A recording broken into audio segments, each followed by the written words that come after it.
पूजा कर ले मैया सरस्वती जी के इंटरबरी पास होई बेगे पूजा कर ले मैया सरस्वती जी के मैट्रिक तू पास होई बेगे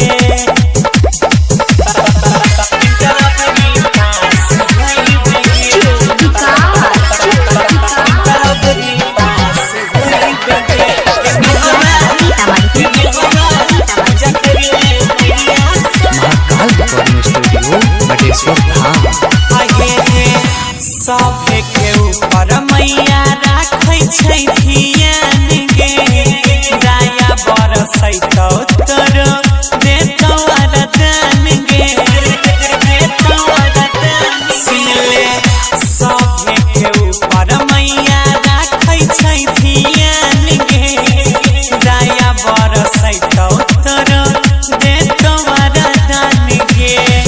बुद्धि खुलत दोसर पर नया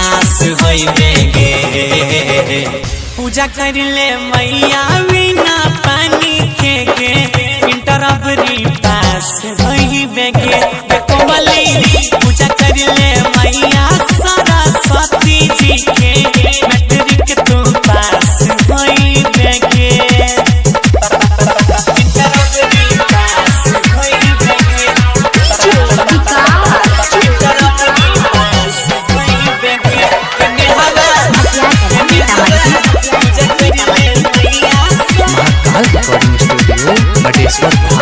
जय हो